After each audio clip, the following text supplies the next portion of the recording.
We're back. Another edition of the College Football Roundtable presented by Outkick.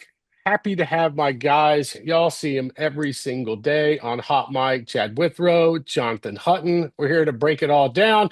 Look ahead to this week. Take a little bit glance back of last week as well. Jonathan, what's up, bud? How are you?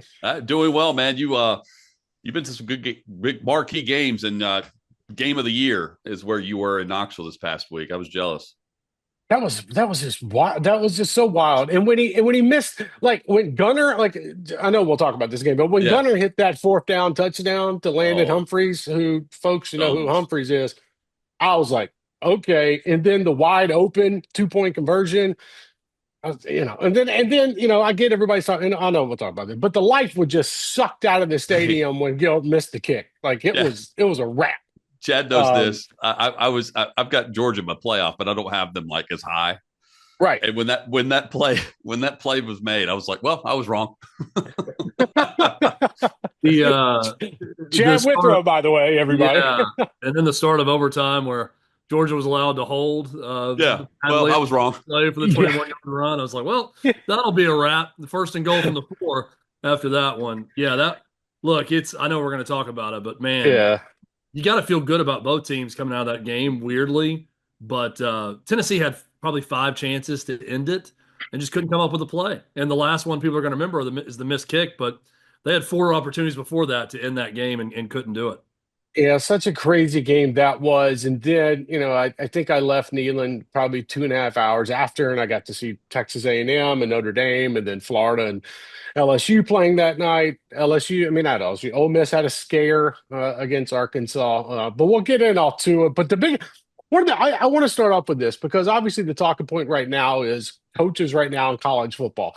You got Deshaun Foster being let go at UCLA. You've got Brett Pry getting let go of Virginia Tech. And schools are having to make tough decisions right now because of, A, we're going to have a new transfer portal. And there's only going to be one that's going to start in January because these schools are trying to get ahead of things from an NIL fundraising aspect, too. And then also the 30-day window opened up for players. So they can start looking around. Now, they can't go play at another school this season. They might be able to drop down to like JUCO and go play. But then getting to it overall, so now it sets up with Billy Napier this weekend, Chad, because right now, the situation in Florida with DJ throwing 5 interceptions and Billy Napier still holding on to the play calling. And then he says in his press conference on Monday, we're 12 plays away from being 3-0. And it's like, damn, you went 12 plays. You didn't narrow it down to like 4 or 5 or 6. You went 12. So I'll ask you, Chad, massive game, Saturday night. It's college game days going there for some reason. I think it's because South Carolina lost to Vanderbilt and they were probably going to go to Columbia. But there's going to be a massive stage. So all eyes are on Napier again in Florida, Chad. Your thoughts, brother, if they get beat, and when I say beat, like 14 points, something along those lines, with a bye week coming up before Texas, is this potentially the last game for Billy Napier? Well, Auburn, Oklahoma would be a good college game day destination. Exactly. Nebraska, Michigan. I mean, I can pick others that are better. Yeah. Big kickoff won't be at Nebraska, Michigan either. So that's another big one.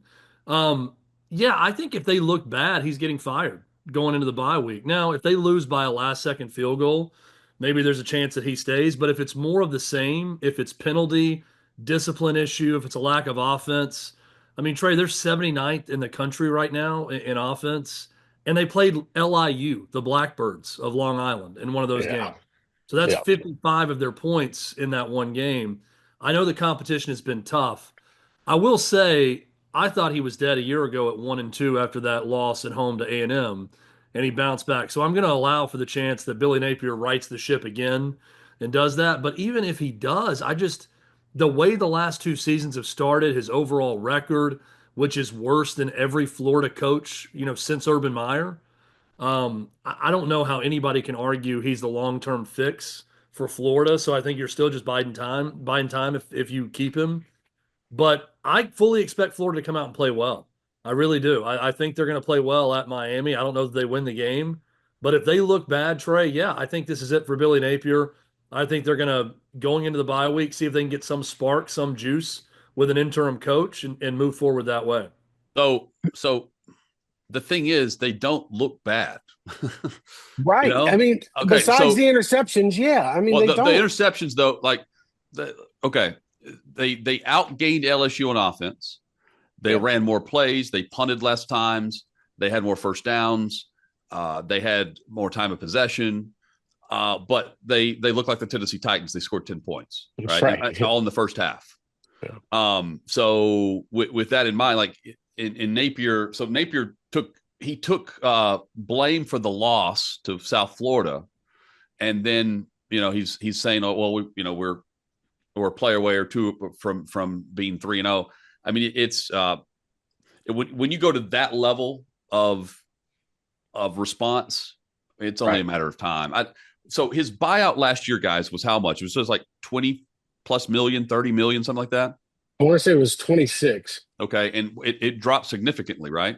Oh, yeah. No, I think they're only on the hook for like 9. So, I mean, I mean, it's way different than last year. The gauntlet schedule we talked about last year, he was dead man walking, but I think the buyout played a factor in all this too. Lagway played a factor. Now it's like, I mean, if Florida officials were told that Lagway's transferred, would they care?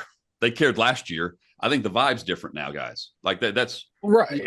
So that plays a huge factor in the perception of if you're a big donor, if you're a booster, do I want my guy gone?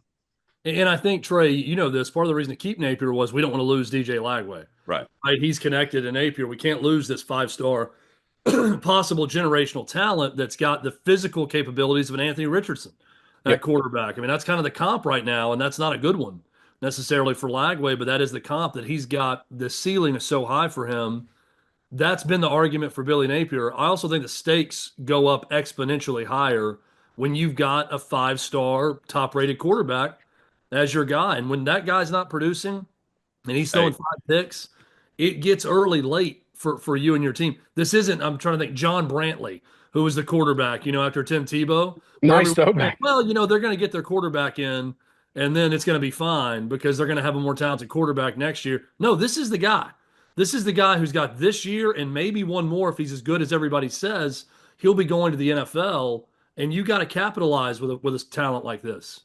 So go ahead. Yeah. The other part of this is, and I'm hesitant to bring this up because of the transfer portal, but the alma mater matters to fans, and the Florida players aren't even sticking around for the alma mater.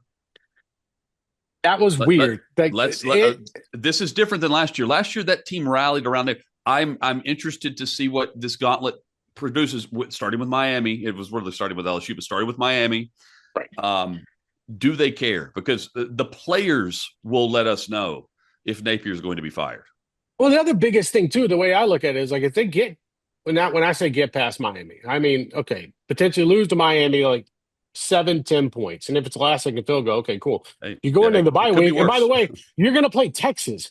And let's just be honest with each other here. Texas does not look good right now. Arch Manning is struggling. I don't know if it is the yips, as they call it in golf. I can't figure it out.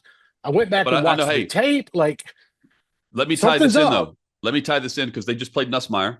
Yep. He starts slow. That LSU offense is not good. The Texas offense is not good. Miami's offense is. That Carson Beck is the opposite of the other two quarterbacks that are bridging this. Yeah. That this could be the opposite of what that Florida defense has done against Nussmeier and what they could do against Arch Manning because those quarterbacks aren't in rhythm with their offense. This guy is, man. What's the line? I gotta look this up. I'm gonna bet this live on the podcast. It's 7.5. I think it stated 7.5. Yeah, do we double the spread? Is this the double the spread pick of the week? No, and we're talking Florida, Miami, right? Yeah. So it was. I got to look it up. It started 8.5. It got down to 3.5 yesterday, which feels like bait for somebody to overreact and take on that. I mean it screams bait to me when I see it. So and it is currently it's back up to 7.5. So somebody was messing around yesterday on the buyback. It's yo-yoed a bit. Yeah, it's Miami 7.5. Okay, then. It's John Ruiz. John Ruiz got involved. Thank you. Exactly. I wasn't going to say it. Yeah, him and his cigarette motorboats out there. No, I mean, I think that Jonathan, you hit on it too, brother. When you were talking about the quarterback play, even though he's got to play Arch, okay, guess what? You still got to play A&M in the next 3.5, Yeah. 4 weeks too. Yeah. And they just went on the road. And Marcel Reed looks damn good. So what they have another bye week in the season. So it's like, all right, if they don't let him go on this bye week, you have to figure out what the temperature is like in 5 weeks when the next one comes up. But my biggest thing that I look at here is overall wins. What is going to satisfy Florida fans? Because if you're not in contention for the playoffs and Right. you're sitting here and it's, let's just say 7 wins on the season, you're probably still going to make the move at the end of the year anyways, right? Like, well, you make the move if you are after a coach who's not coaching, like Gruden. right. Because you can talk to those dudes. That's true. Yes. Because so a lot of these guys make the are move if you want to go ahead and start professionally start talking to people. If you're not, if Gruden is just, if you're laughing at that, if you're in the Florida administration, well, you also, hey, Chad, you also brought up the administration here. So like it goes beyond just the coach. Like there are decisions to be made with AD. Like there, again, I'm not saying it happens, but it goes well beyond just, oh, well, it's week 3, week 4, time to get rid of the coach. I think it's who you're after. And if the plan is someone who's not coaching currently, you make the move as soon as possible and you make sure no one else jumps ahead of you. Yeah, Scott Strickland's got Wonder Boy Todd Golden right now to thank, for easing a little bit of the pressure off of him with a national championship. And his face is, I mean, yeah, well, it's also, don't forget, You're right. And Chad, that Scott Strickland, just before you go, Scott Strickland signed a 5-year extension too. Yeah. Okay. Yeah, and I think look, you also make the move, like it can help your current team.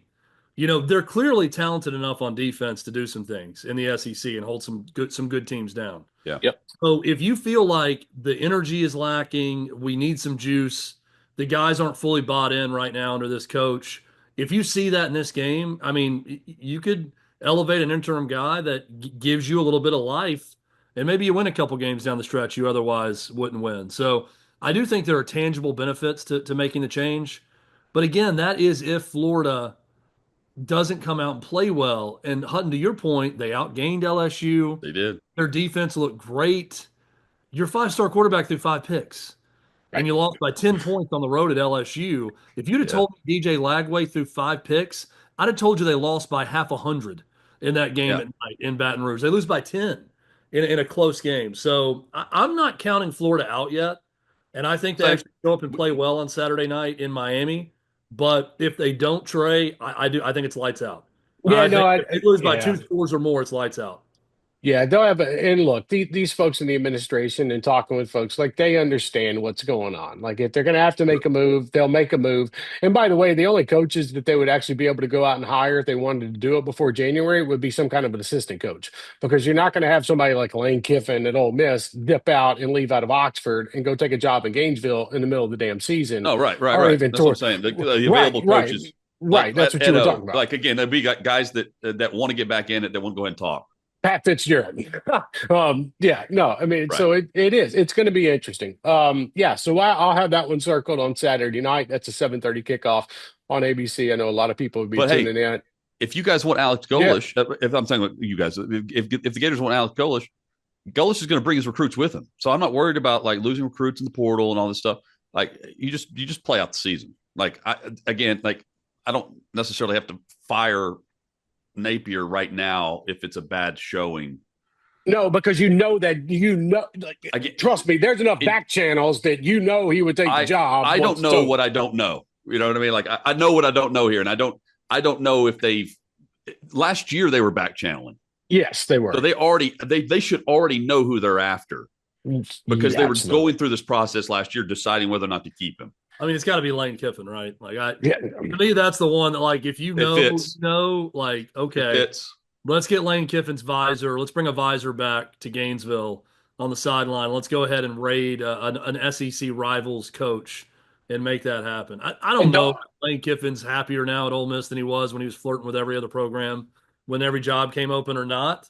But that, to me, that's the obvious no-brainer is you go out and hire Lane Kiffin. But the reason why he's happy, I love it. Right. But does Florida okay with being Ole Miss? Like, I don't. Yeah, Right now, yeah, they'd love to be Ole Miss. But I think they'd love to have that track record at Florida. And I think the thought, Hutton, is what he's done at Ole Miss, it's going to elevate at Florida because we got a better track record. We have better in-state recruiting. So he's right. going to come win a national title here.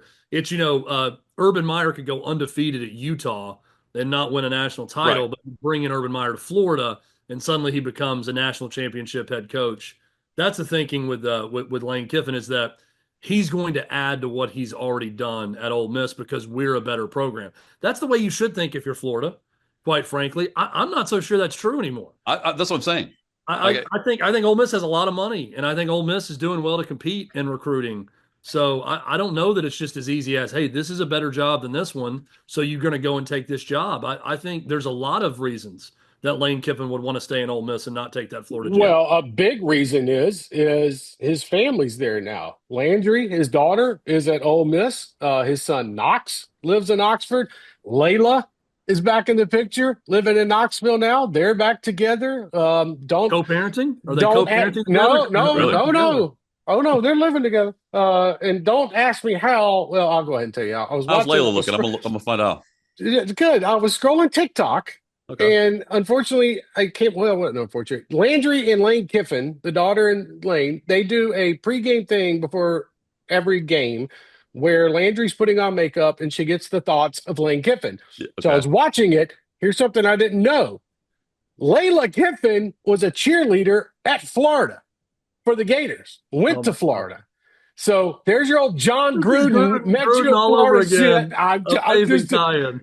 I didn't know it because what happened, and just before we move on, Landry goes, Amazing. "Who are you picking in the Florida LSU game?" And he goes, "Well, your mother was a cheerleader at Florida." And I was like, okay, I'm a little shocked here. So what I'm getting, there is a connection. Just throwing it out there is what it is. Man, that game Saturday night can be fascinating. And then Sunday morning, if they lose, it will be fascinating. Layla still looks great, by the way. I'm She does. seeing the Yeah, she photo does. of her in the TikTok video with Landry. Yeah. Oh, they moved the whole damn family to Oxford, so good for them. While the daughter still plays at USC volleyball. Good for Kiffin. Good for Kiffin. Exactly. And my man's looking good. He's got They look like Oxford. life.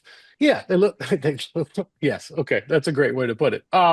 Okay, let's go back real quick before we touch on Vanderbilt, Notre Dame, and even Clemson. Going back to Saturday, Tennessee and Georgia. I came out of that game and I watched the excitement from Kirby Smart when Georgia won that game. He threw his headset in the air. He's jumping around on the field. Like you could tell that was like a release of emotion. Like, thank God. And he even said it after the game. Like, Tennessee should have won that game. Like, he didn't want to say it. They gave it away. But at the same time, I left and I was walking back to the car. And the first thing that came to my mind was, by the way, this was sitting in 2 hours of traffic in G16 Park, and Tennessee needs to figure their shit out when it comes to traffic. But that's a whole nother story for another day. Those are two playoff teams. What I saw on Saturday was two playoff teams. And I think the biggest problem to me, and I was talking to a Tennessee staffer before the game, and they said the defensive line is going to be the problem for Tennessee because we're missing Devin Hobbs, we're missing Moya on the defensive line. Georgia was going to go after them. And that's what we saw. We saw a good amount of time where Tennessee got restless. But looking at it overall, guys, and Hut, we'll start with you, brother. Yep. Tennessee's offense.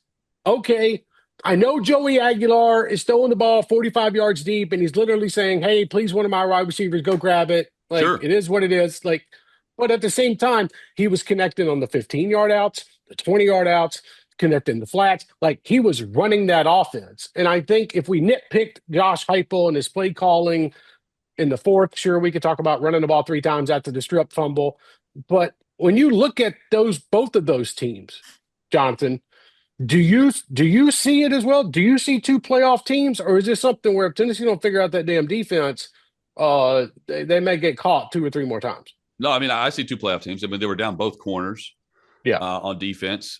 Georgia was exploiting that, but it's still, I mean, Kirby Smart took the headset off and knows he has a national championship team. There you go.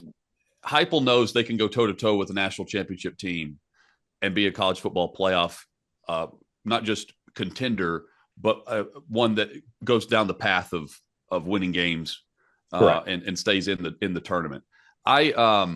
I'm encouraged by what I saw. Totally. Both teams know they have got a quarterback you can rely on.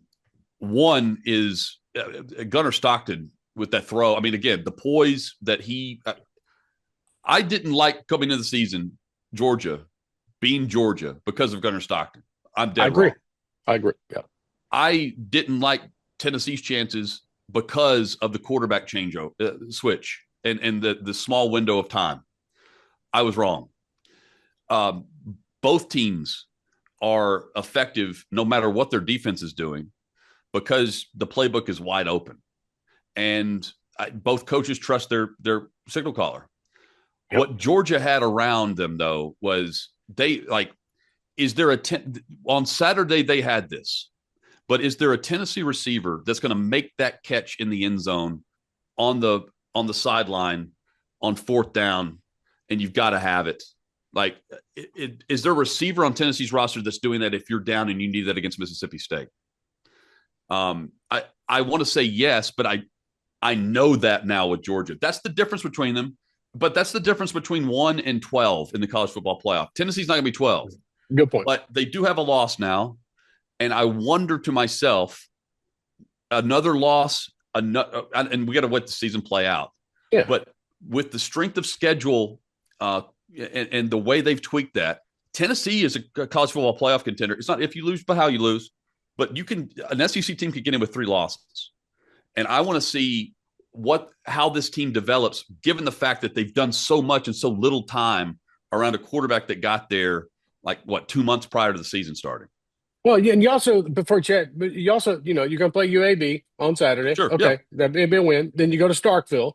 By the way, Starkville's they beat Arizona State, so if they get to 6-7 wins, that helps the schedule. And then we understand who they get. They're going to play Oklahoma, Arkansas, Florida, and whatnot. So no, I get what you're saying. It's the schedule, yeah. And Chad, when you look at it, there's different ways to I guess navigate that game from the defense and offensive side. But your biggest takeaways, even when we're looking back and we're judging Josh Heupel for the play calls, in that final drive that set up the missed field goal, they still had the balls to run certain things. Yeah, I think everybody's really off on what to criticize Josh Heupel about. I've got criticism for Josh Heupel, but it's not running into a light box. That's what Josh Heupel does. No issue. It's you get a false start to go to 1st and 15, or that is a first down. They get 12 yards running the football 3 times. So that put them behind the sticks on that field goal that put them up 8. But they win the game, Chad. They kick the field goal. He makes that field goal if they don't get the penalty. Yeah, they get the penalty to start. And I'm honestly sitting there saying, just get points. Just go forward and get points. Don't do anything stupid. You need to go up 8 right now and give your defense a chance. Defense couldn't close it out, but Georgia, tip your cap. They made a great play on 4th and 6. I thought the game was over when they lob it up to the end zone, thinking of something. And Tennessee's in perfect position. Ty Redmond, the freshman's right there. Nothing more he could have done, and it's dropped in a bucket to London Humphreys. Tip your hat to that. Should have gone for 2 when it was a 4-point game. There's no difference between 4 and 5. Every book says to go for 2. If they're up 6 in that moment, that field goal we talked about puts them up 9 and puts the game away. And run the play again, even though you got the false start. Run it, get the clock down to 2-3 seconds, call timeout. Maybe that resets Max Gilbert a little bit. I think the kid was terrified. I feel terrible for him. He looked terrified the whole time he was warming up. I don't know that he's making it regardless. Yeah. But, I think he was. I'm not going to be overly critical of Josh Heupel in the way he managed that game because I thought their plan was terrific. Think about how Kirby managed that. Is he hit the field goal in overtime that was a little bit longer than the one that. Well, but it's just the preparation. The kickers are quirky. He's over there. They're being meticulous about where to put the ball. They ran a play just to put it on the right, and he's in his mind. He's going through. It's like do you want? It's a chip shot onto a green from 80 yards, or is it from 120? Yep. I think there's just a rhythm to it that right before he went out there, it looked like he stunned. He's like, oh shit, that. They just had that look to it. I think he makes that. I think he makes the kick if they don't run the play. Now, look at how Georgia managed that from Kirby Smart's perspective. He took the timeout with 7 seconds. He could have saved it knowing that Tennessee would stop it and then iced the kicker, but he chose to take it with 7. it made Heupel run the. It didn't make Heupel run the play, but Heupel ran the play to get it down to 3, and it ended up benefiting Georgia with that game. Had he saved his timeout, I think that dude makes that kick, even though Kirby is icing him with the timeout. He burned it. Heupel ran the play. They had the penalty, and he didn't run another play because another penalty would have taken him out of field goal range. Yeah, and I think Heupel should have stuck to his smart and run the play. Run it again. I don't care that he just got the false start. Tennessee, I mean, give them credit. They get off the mat after giving up 8 on that drive, and they run right down the field. And there's 3 minutes and 40 seconds left, Right. and Thor Thomas gets a big carry. Who knows? Joey Aguilar might get 8 yards on that power run. He walked into the end zone on the first touchdown on that same play. So you could get 8 yards closer. You certainly could get the 5 back, possibly. Either way, you're positioning the ball where your kicker wants it. You're taking it down to 2 on the clock. It's going to be the final play of the game to kick for the win. So I didn't like that. This is the problem. Now, what do I learn about both teams? Yeah. Both teams have a quarterback. They're both big game performers. They're both clutch performers. I think both coaches have to feel good about that. And I think my takeaway is Georgia is Georgia. They're the gold standard of the SEC. Nothing changes my mind with that win and how they won it. And I think for Tennessee, their ceiling's a hell of a lot higher than I thought going into the year. You know, I thought this was an 8-4, 7-5 team, and they may still be 8-4. But I look at that team now and I'm thinking, yeah, they could go 11-1.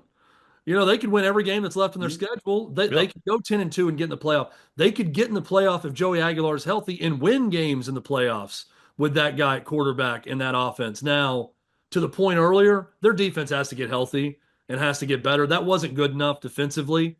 I think they've got speed issues at safety and at middle linebacker, and it was exposed by Georgia. I don't know how you mask that moving forward other than getting some new personnel in. But, I mean, Tennessee's got Ethan Utley, a true freshman and a defensive tackle for major snaps in that game. He's 275 pounds. Yes. You know, the freshman from Innsworth is going to be a really good player, but you got a 275-pound defensive tackle that's a true freshman against Georgia. That's less than ideal. David Hobbs, I think, should be back for Mississippi State, hopefully. Jackson should be back for that game. Guys, we can play it back in 2 weeks. That is, I said at the moment the game ended, that is the game on the schedule. That is Arkansas of a year ago. For Tennessee, you have to avoid that performance. I think if they beat Mississippi State on the road, they get to 4-1 going into the bye. I think it's a team that's got a really, really good chance of getting back to the playoff if they can avoid the upset in that game. And they got lucky too that it's a 4:15 kickoff and it's not nighttime. Yes. Even whatever. I know it's second half, whatever. Yeah, it's a 4:15 kickoff. So yeah, no, to the state. And to wrap up Georgia, Gunnar Stockton proved it to me. And I will say for Tennessee's credit, when Georgia went on a 17-0 run, I was like, okay, this feels like Georgia might be about to run away with it. And then Tennessee comes hitting right back. I want to point this out before we wrap up the discussion. This was college football. Yes. Oh yeah. This needs to be noted. Like this was the magic and the charm and the passion behind why college football is college football. And both teams, I mean, it's a high scoring game, but don't get it twisted, man. This was a high hitting game, hard hitting game, sound tackling. No gimmicks with this. There's no frills with this. Flea flickers and all that crap. No, I mean, this was this was a great college football game. It was nearly identical to 2022 Tennessee Alabama, except Tennessee made the kick at the end. Yeah, and Hutton, we were there, and it was amazing because in that game, I'm thinking like this was no fluke. Well, and Tennessee looked the equal of Alabama the whole game, and then Tennessee was up 21-7 in that game too. Yeah, and I'm watching this one, and I'm thinking it's the exact same thing. For Tennessee fans, you got to feel good about the fact that it wasn't surprising that you're in the game with a chance to win it, right? It was like, no, this Tennessee is toe-to-toe, and they have really closed it. I think Georgia still got better depth, and they're a little bit more talented. But that talent gap has closed tremendously. Oh, yes. Tennessee and everyone else, and I think it's going to continue to close. And that was a huge takeaway. I saw Joey Galloway with Kirk Herbstreit on their podcast, and he was saying, thank God, finally one of these games truly lived up to the hype. He said he's watching that game in the first quarter and thinking, this is going to live up to every bit of the hype. It wasn't Texas-Ohio State where no one could score or get anything going. It wasn't some of these other games. It was a heavyweight fight, punch, counter punch, one after the other, the entire game. And I thought Herbstreit said it well. That third Tennessee touchdown drive, He's like, guys, there's no gimmicks. There's no speeding up the play. This No. was Tennessee just running the football, executing at a high level, and going right down the field on Georgia's defense. Well, hey, Georgia's defense, which is a huge difference. yes. Tennessee's been able to do in recent years. Now, think about just one final thought. Yeah. Kirby Smart and how he has his team just locked in. Last year against Bama, that game, this game, that is why it's so difficult to catch them. They've got the talent, but there are certain intangibles and qualities about that group from the coaching staff down that they are going to have the stones to make the play. And it's amazing how Tennessee did everything right to win. They score all those points. This was the year to get them, and Georgia still wins that game. I think but collectively we overlook just how great of a job Kirby's done there. Because it's every year we see this. Well, Georgia loves to come back. I remember being in Tuscaloosa last year, and Alabama's beating the shit out of them in the first half, and here comes Georgia, and I'm like, okay, and it's the same thing that I thought on Saturday. But overall, looking at it, I think that, yes, two playoff teams, two teams that could possibly meet again. We don't know. They could meet again down the road. Who knows what happens? But I will say, Atlanta in the SEC championship game at this point. Who knows? And the SEC is so wide open, by the way. Like, it's wide open. And we're about to talk about a team that, whether you like it or you laugh at it, I don't care what you want to do. Boys, the Vanderbilt Commodores, and we talked about it last week, put some respect on their name. They went to South Carolina, and folks can save me with Lenoris Sellers was injured in the second half and whatnot. Okay, Lenoris wasn't playing on defense when Vanderbilt was running through them in the second half. And so I'm going to start this whole thing off. Jonathan, we'll go with you, buddy. Like, when I look at Vanderbilt, people are so hung up on the historical factor of Vanderbilt in the name that I think they're missing the present Vanderbilt and how this Clark Lee team, man, they are just motivated to go out there and win games. And by the way, like, they're not just going to, they're not beating Charleston Southern by 10 points, or they're not beating Vatech by 7 on the road. No, they're winning games by 20-plus points, and that's why I'm fascinated by this squad. It's September. It is September, and Vanderbilt's ranked in the top 25. Thank you. This isn't November. Right. And let me say that it's September. They're in the top 25. There is no reason why Vanderbilt cannot be South Carolina or Bama, making a case for the college football playoff from last year. Yep. If South Carolina can do it last year, Vanderbilt can do it this year. But you're right about the perception of the program, because right now Notre Dame's 0-2, and they're still a top 25 team, and articles are being written about how they still get in the college football playoff. Right. Vanderbilt is better than some teams ahead of them right now in the top 25. Illinois.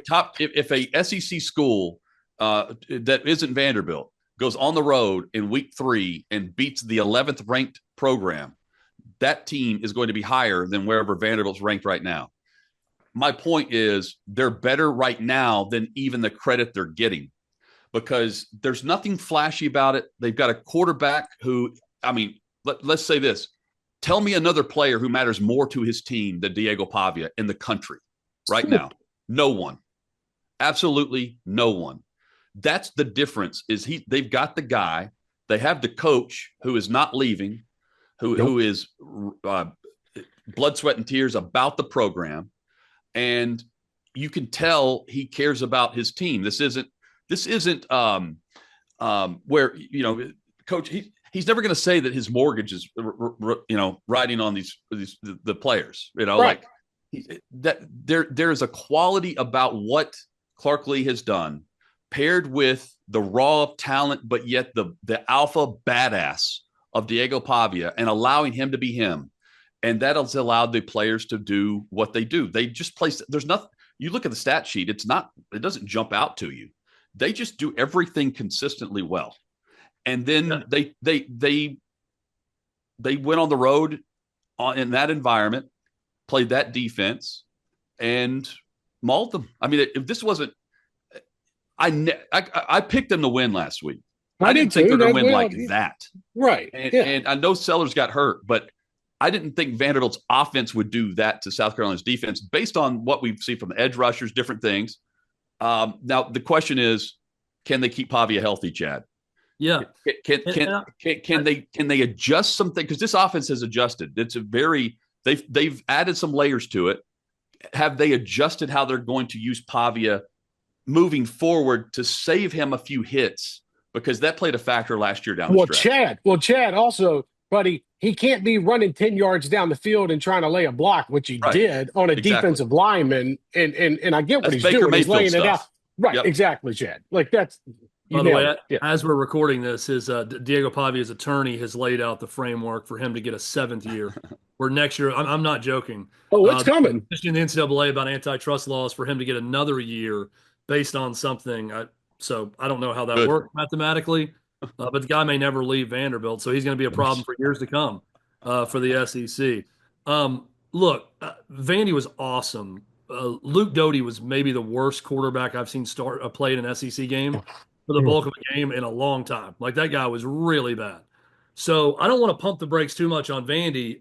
The 31-7 margin, I think, was largely because Lenore Seller wasn't in the game. Doesn't change what Vandy did offensively against what should be a good South Carolina defense. What Vandy brings to the table this year, they're not all Diego Pavia. I thought a year ago he was the catalyst for everything. Cedric Alexander, Richardson have become dynamic players. Eli Stowers is one of the best tight ends in the country. He's a weapon in the passing game. They can hand the ball off to him too. So they're much more dynamic offensively. Top 25. Here are the teams ahead of Vandy right now that I would absolutely take Vandy to beat. Yep. Illinois. Yes. Utah. Yep. Iowa State is 12th. They would kill Iowa State. Indiana, absolutely. Georgia Tech. Saw them beat them in the bowl game last year. They beat them too. Point being, they're closer to the top 10, I think, than 20th in the country. When you look at the teams I think they're better than right now, it's a credit to Clark Lee. It's a credit to what he's done. You can't talk about Vandy without putting it into historical context of they haven't been ranked since 1956 in September in the AP poll.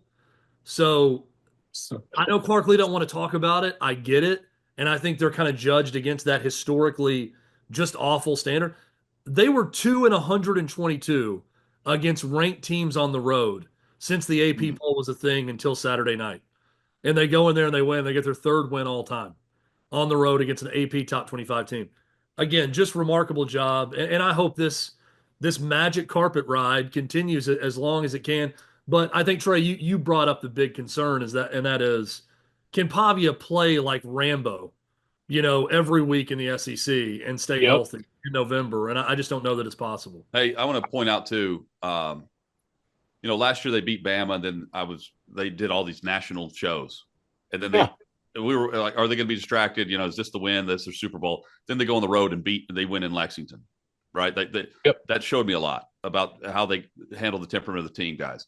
But so they lose last year though to Georgia State, 2nd week. Yep. And they have Georgia State this week. They then have Utah State. They're 2 back-to-back home games. If they're 5-0 going to Alabama, that's the marquee. I mean, where's Vanderbilt ranked? We can say that if Bama's where they are, I mean, that's 5-0 Vandy facing the Crimson Tide. If they win that game, that's when the Pavia Heisman stuff starts. And that's when the gauntlet starts rolling. Because I'm not saying they're going unbeaten. I'm very high on them, though, because they're more consistent than a lot of teams I watch right now. And they're a bear to play because, I mean, their offense, it's always a down and distance that's manageable with run or pass. Thanks to their schedule, they can afford a loss or two. Like, let's just be honest. Like, if Alabama's got to go to Georgia next week, and if Alabama loses that game, which whatever, it could happen, but Alabama could end up winning. They're good. They could go to Tuscaloosa 5-0 on the season. In that game, sure. I mean, you talk about last year. Nobody, Bama 5-0. Right? They should go to Bama 5-0. I think TJ Finley's at Georgia State now. I don't even know if he's going to be the damn quarterback on Saturday. Utah State, yes, Utah State is a team that will hang around. Like people know, but Vanderbilt should take care of Utah State. They should be 5-0. I understand what they have with the rest of their schedule. I agree with you both because I think that if they go to Tuscaloosa, that is going to be folks are going to have to figure it out and realize that's going to be a marquee game. And like that is interesting to me when I look at the Vanderbilt program. And also at the same time, you know, they've been able to handle the pressure. Like this weekend, guess what? They've got a revenge factor on their minds against Georgia State. And I know folks will look at Georgia State and be like, oh, it's Georgia State. Okay, well, Tennessee fans will know. Vanderbilt fans know from last season. So I'm just saying, like, This they ain't this have ain't the last year's capability. Georgia State team though. They're pretty bad. Oh, they're horrible. No, they're pretty damn bad this horrible. year. I don't think they've beaten anybody yet. And Trey, No. to your point, I will say, like everything you're saying, absolutely correct. People need to figure it out. I still can't. I grew up in the mid-state, Yeah. and Yeah. my like the European mind can't comprehend a college football Saturday. Yep. My Nashville brain still can't comprehend. They're going to go to Alabama and get killed. That's what I think is going to happen. Yeah. All right. They could be 5-0. College game day could be there. This could be the biggest setup ever. And Alabama is going to put them in their place. That's what I'm expecting, right?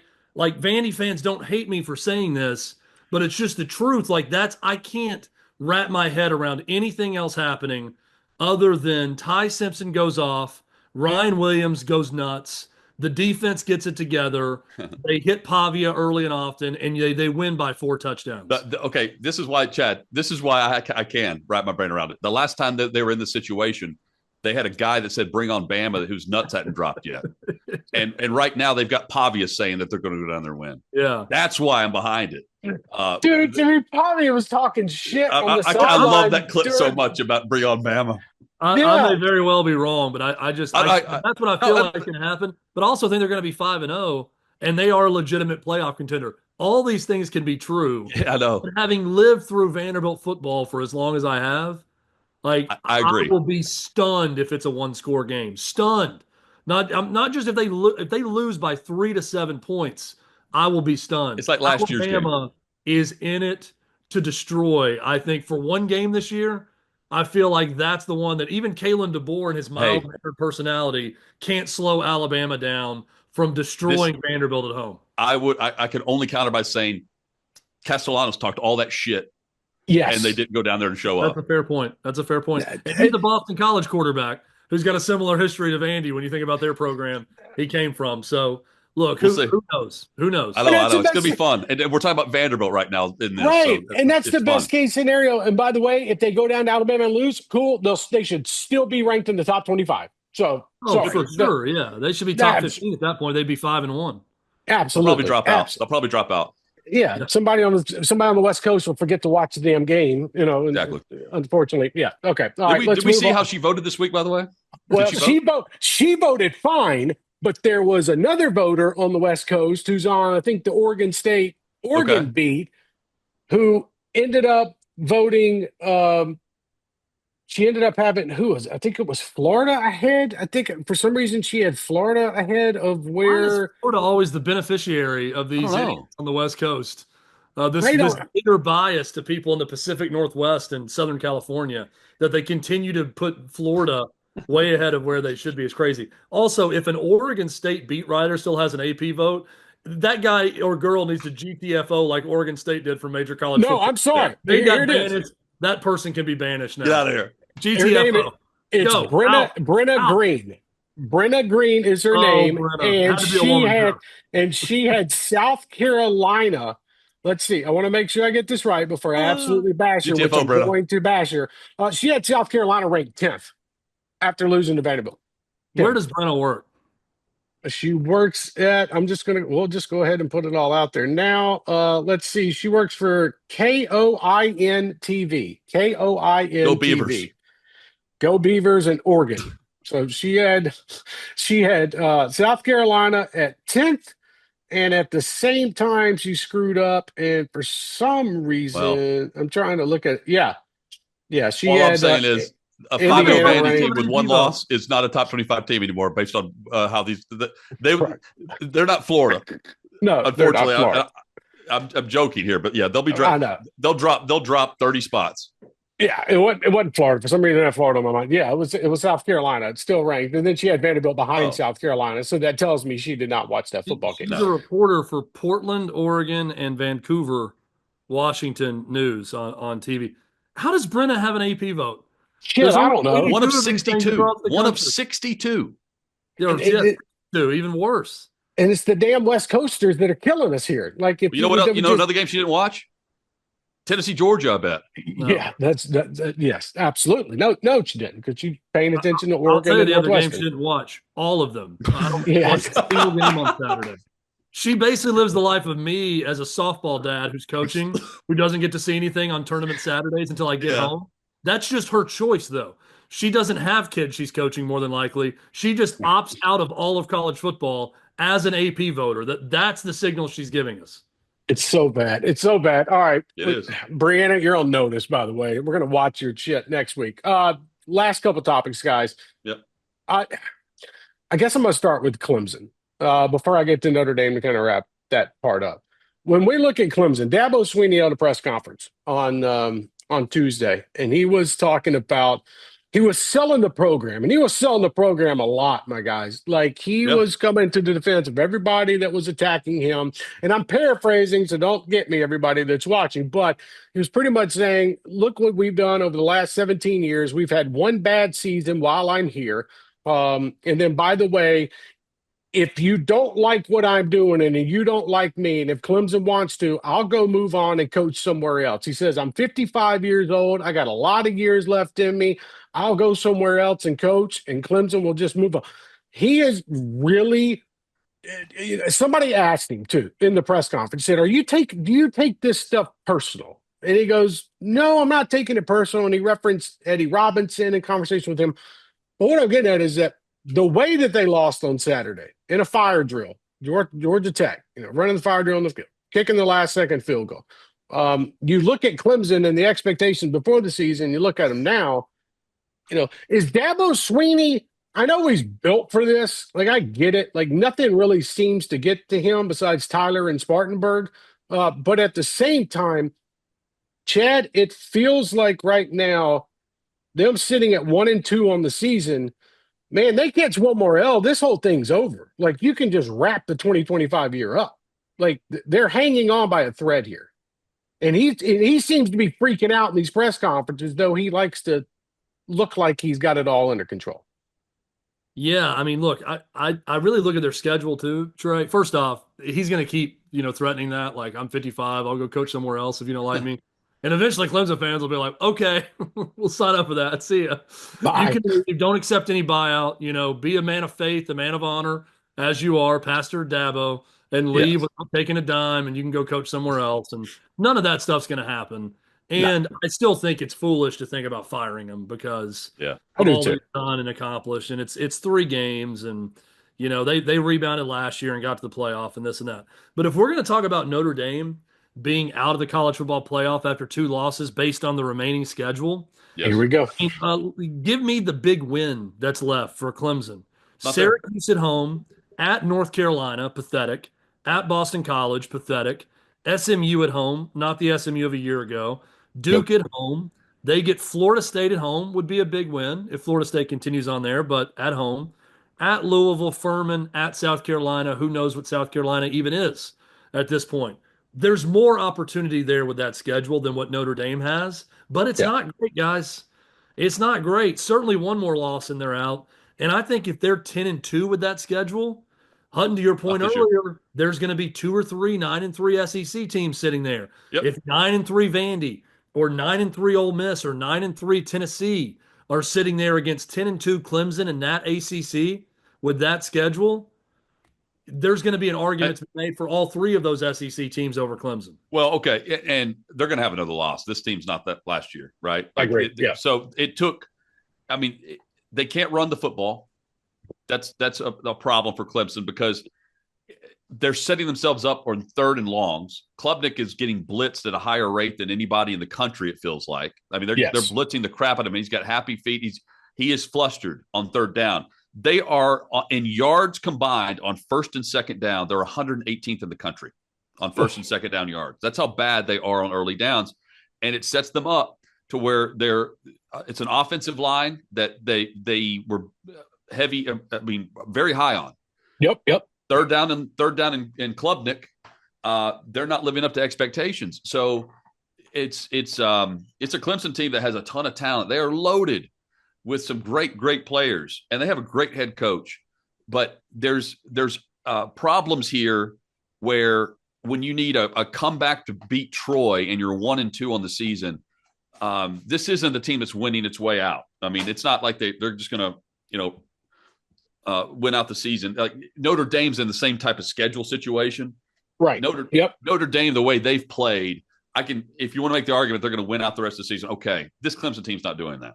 Well, and you also look what Haynes King was able to do against Clemson's defense. And you're like, good Lord. Like, I thought this. I know. I picked Clemson to win the title, Craig. I picked Clemson to win the title. I have Cade Klubnik winning the Heisman, too. Yeah. That's what I thought what Clemson was going to do. And I was also looking at the schedule. Right. And instead we get this. It's they can stub their toe, but right now they're spraining an ankle and can't walk. There's a different vibe to how they're playing. They're just out of sync totally, and it's bizarre because it's not, again. Chad hears this all the time from me. It's not if you lose, it's how you lose.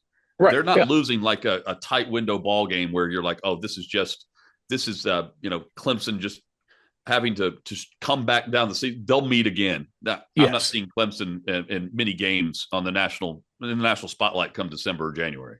No. And probably the only national game they're going to get maybe is against Belichick in a few weeks, like that, and that's just because of Bill Belichick versus Dabo. So I mean, let's just be honest, where Clemson's at. Right? It might be, and that's the. And so you brought up Notre Dame, and wait on Notre Dame real quick before we wrap up. Notre Dame 0-2, and folks are like, wow, they 0-2. They had a bye week after the Miami game. It was weird. Zach Bryan had a concert at their stadium, so you get pissed off Zach Bryan for the reason why they're 0-2 and not 1-2, whatever. You look at Notre Dame and you see what Texas, and we can even throw in Texas A&M to this, because the way that they came back and Marcel Reed was leading them in the fourth quarter, I was like, holy hell, okay. The Aggies figured it out. And Notre Dame's good, too, by the way. Like Jeremiah Love. Yeah, they're good. He was running football. CJ Carr was making plays outside the pocket. Like, that was another one of those fun, great games.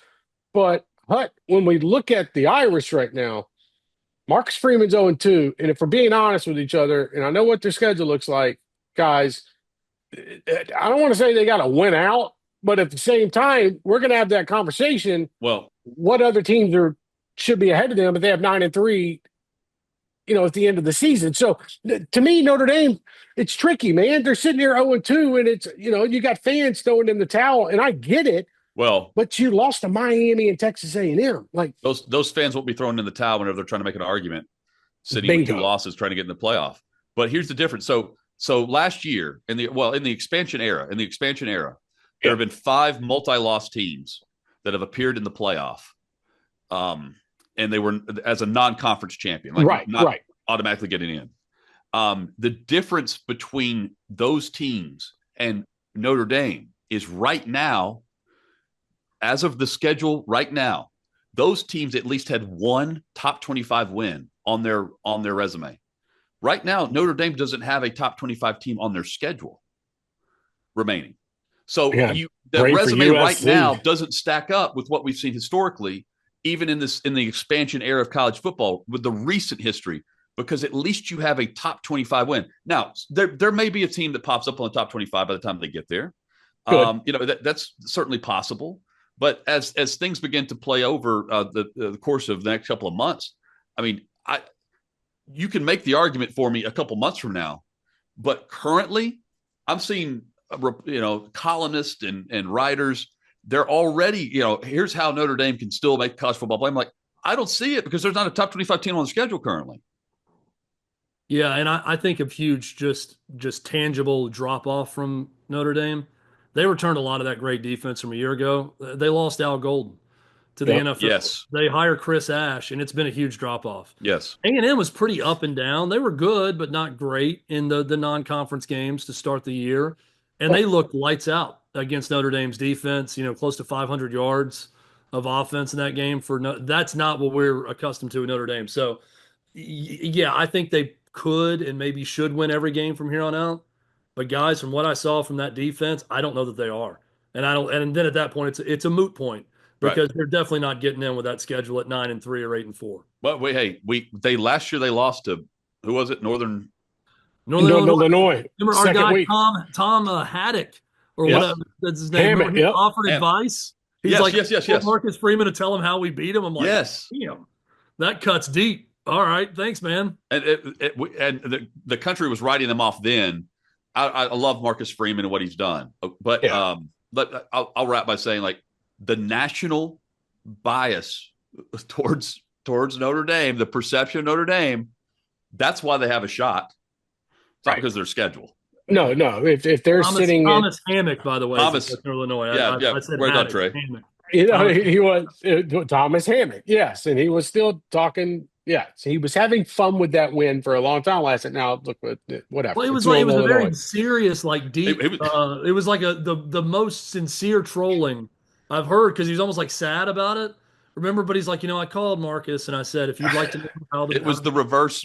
I'm going to tell you exactly what you did wrong and how I'm superior in every possible way. It was the reverse Connor Stallions. Yeah, he wasn't even bragging about it. It was just like, I'm just trying to help the guy out, to tell you what we saw and how we attacked him.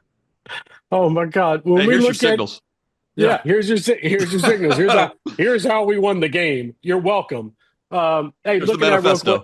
On the way. Oh my God, the manifesto. I got to get a hold of that. By the way, Auburn, Oklahoma. I'm gonna rail off these teams real quick, and you tell me. Let's just go Auburn, Oklahoma, Michigan, Nebraska, and the other one I'll throw at you. I'll go South Carolina, Missouri. Because I think we all agree on Florida, Miami. So, Chad, Auburn, Oklahoma, Nebraska, Michigan, and South Carolina, Missouri. Oklahoma's going to get it done. I think Oklahoma is going to be a problem for everyone in the SEC. John Napier is the real deal. Jackson Arnold not going to have a good homecoming. Give me Oklahoma. I think Nebraska wins at home. Nebraska's schedule, I said it before the year, cake. For a Big Ten schedule, absolute cake. They're a playoff team. I think they very well could be a playoff team. They've got like the 9th best offense scoring-wise in the country right now after a lackluster start in Game 1 against Cincy. I think they get the slight upset at home over Michigan. And what was the third game? I'm going to preface it with if Lenore Sellers is healthy, South Carolina at Missouri. If Lenore Sellers is healthy, I think it's a Beamer ball special and they bounce back and get a win on the road at Missouri. But, boy, I don't like what I saw from South Carolina. Credit to Vandy. I do not like what I saw discipline-wise, too, defensively from South Carolina in that game. Give me Auburn. Just because it's a storyline that doesn't make sense, but Jackson Arnold going back, he's used to the boos there. He was booed as the starting quarterback of their team. Second game of the season against Tennessee last year. Yeah. Look, this is his game. I want to see. I mean, it's like me wanting to see Carson Beck play and step up. This is his moment. I want to see what happens special. here. But Napier and them, they've been getting the credit. In Oklahoma, is he going to be distracted at all? Say it again. Is the golf good there or no? Okay, if the golf course is bad, it's probably going to be good. It's like I'm going Auburn.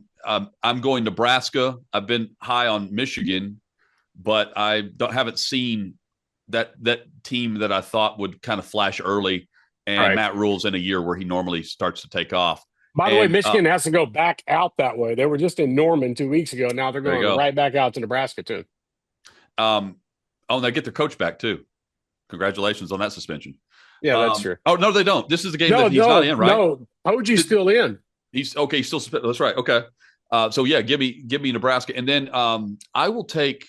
You know what? I'm going to take South Carolina just so I can piss off and Chad can piss off more Missouri fans who hate us on social media. Yeah. Let's keep that going. I nearly said Missouri. That's what I really think happens here.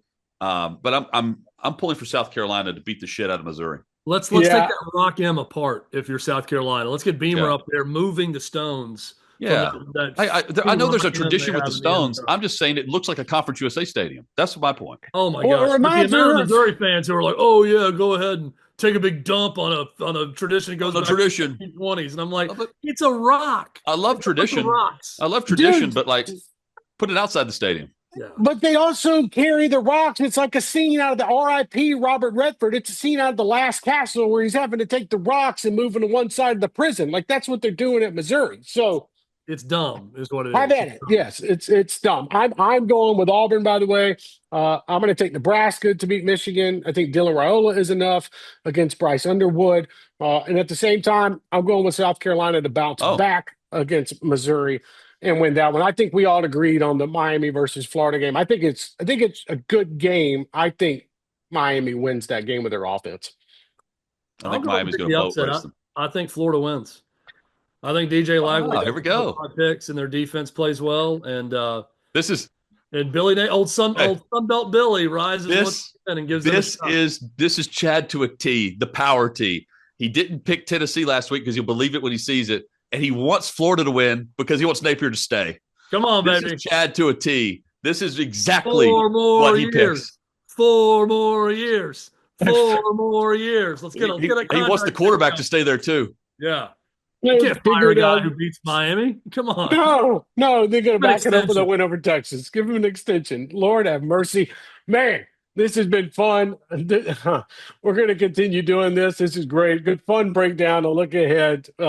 Chad, Jonathan, tell everybody where they can to follow the show, follow the YouTube, follow y'all's accounts, everything.